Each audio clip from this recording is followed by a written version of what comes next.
que vous aimez, car vous prolongerez ici, dans cette salle, par vos mots, par vos suggestions, par votre respect des valeurs du dialogue, notre aspiration de paix, de démocratie et d'un Sénégal de progrès économique et social qui saura prendre en charge son avenir. Mesdames et messieurs et distingués participants, d'autres défis nous interpellent, dont l'exploitation de nos ressources pétrolières et gazières, mais aussi minières. L'expérience en Afrique montre à suffisance que ces ressources suscitent souvent la convoitise, des rivalités géostratégiques et des actes malveillants allant de la piraterie au sabotage, voire au terrorisme. Comme gouverner, c'est prévoir. Nous souhaitons le meilleur en nous préparant au pire. C'est pourquoi nous avons considérablement renforcé les capacités opérationnelles de nos forces de défense et de sécurité, afin qu'en tout temps et en tout lieu, elles soient à la hauteur de leur mission de veille et de défense sur nos ressources naturelles. Je tiens à renouveler ici ma ferme détermination pour l'exploitation sécurisée, transparente, inclusive et durable de nos ressources.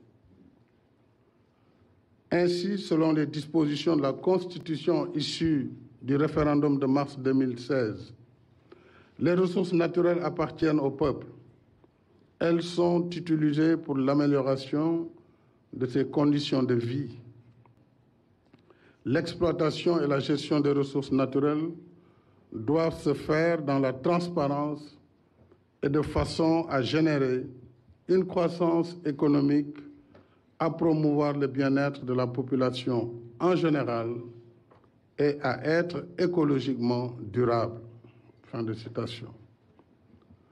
En application de cette norme constitutionnelle, le gouvernement a adopté une série de mesures comprenant la révision de nos codes miniers, pétroliers et gaziers, en intégrant les normes de l'initiative pour la transparence des industries extractives à laquelle j'ai fait adhérer notre pays en 2013.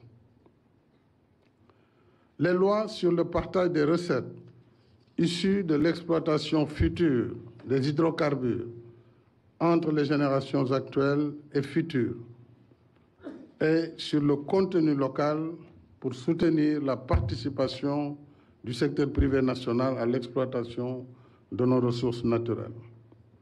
La création d'un registre des bénéficiaires effectifs dans le secteur extractif et la modification du Code général des impôts pour étendre l'obligation de déclaration des bénéficiaires effectifs à l'ensemble des secteurs de la vie économique au Sénégal.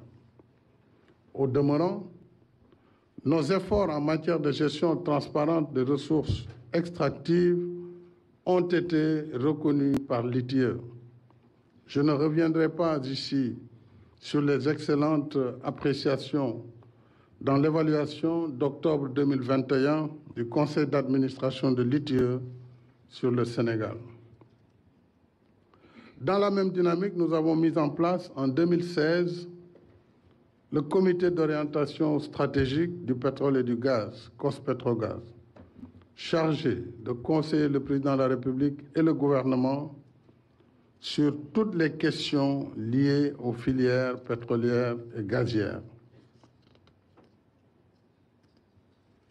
Je présiderai prochainement une réunion élargie du COS-Pétrogaz pour faire le point sur l'état d'avancement des projets pétroliers et gaziers et la stratégie Gas to Power, la production donc d'électricité à partir du gaz domestique. Le bilan et les perspectives de développement du contenu local dans le secteur des hydrocarbures et des mines. Les résultats, orientations et impacts économiques et sociaux attendus de la politique nationale de gestion des ressources pétrolières et gazières et la gouvernance des entreprises et agences publiques du secteur de l'énergie.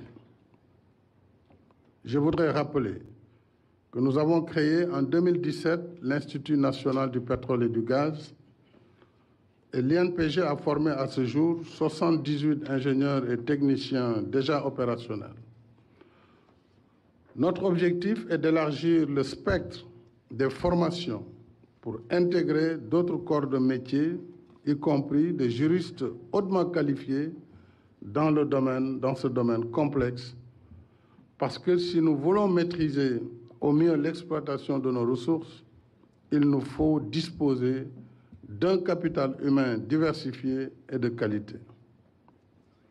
En outre, à la faveur de la loi sur le contenu local, je souhaite que le secteur privé national investisse davantage dans les chaînes de valeur de la filière pétrolière et gazière, afin de créer de nouvelles opportunités d'emploi et d'activités génératrices de revenus pour nos jeunes. Je veux redire ici la disponibilité constante du gouvernement sur l'exploitation des ressources naturelles sur une base saine, sereine et informée. Aucune question n'est taboue sur le sujet. De la même manière, en plus des questions politiques, sont des questions essentielles, et celles spécifiques des ressources naturelles, ce dialogue pourrait porter sur d'autres sujets, notamment économiques et sociaux. À l'épreuve de la pandémie Covid-19 et de la guerre en Ukraine, et malgré une conjoncture économique difficile, le gouvernement a pris un ensemble de mesures de soutien aux ménages et aux entreprises, mesures d'ordre fiscal, subvention des prix de denrées de première nécessité et hausse des salaires, en plus de l'appui aux couches sociales les plus vulnérables à travers le programme de bourse nationale de sécurité familiale. L'État a également fait un effort considérable de réduction des dépenses publiques sur son train de vie. Au cours de ce dialogue, nous pouvons échanger sur les voies et moyens de mieux soutenir notre secteur privé, atténuer le coût de la vie et optimiser la dépense publique. S'agissant maintenant du format du dialogue, tirant parti de l'expérience passée, nous pourrions reconduire les mêmes commissions pendant le dernier dialogue qui était présidé par le président Famara Ibrahima Sagna. Ces commissions étaient la commission politique, la commission économie et sociale, commission cadre de vie et environnemental et environnement, commission paix et sécurité, commission ressources naturelles, commission bonne gouvernance et lutte contre la corruption, commission administration, décentralisation et territorialisation des politiques publiques, et enfin une commission de synthèse. Je dois dire d'ailleurs que ces commissions avaient presque achevé leur travail, mais il s'agit de le remettre à jour et d'en tirer les conclusions. Sur le volet dialogue politique, je vous recommande de mener les concertations de façon à consolider nos acquis démocratiques par de nouveaux consensus sur le code électoral, le processus électoral et les droits civiques et politiques. J'ai désigné mon haut représentant, M. Moustapha Niasse, ancien président de l'Assemblée nationale, pour me représenter au dialogue et en assurer la conduite si vous en convenez.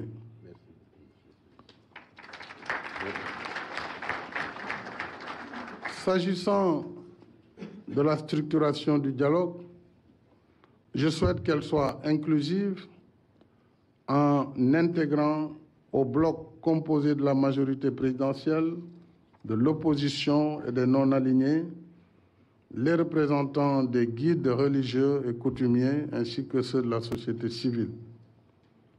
Je resterai pour ma part attentif aux conclusions qui me seront renvoyées Encore une fois, je vous remercie pour le temps et les efforts appréciables que vous allez consacrer à ces assises dont cette séance n'est que l'ouverture solennelle.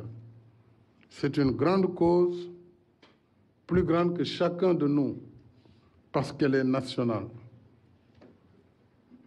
Elle nous engage tous et fait de chacun de nous un acteur indispensable de notre réussite collective. Je suis confiant que nous pouvons y arriver si nous puisons dans la sagesse de nos anciens et le génie créateur de notre peuple. Je vous y encourage vivement et souhaite plein succès aux travaux du dialogue national. Et je vous remercie de votre aimable attention. Mbokk yi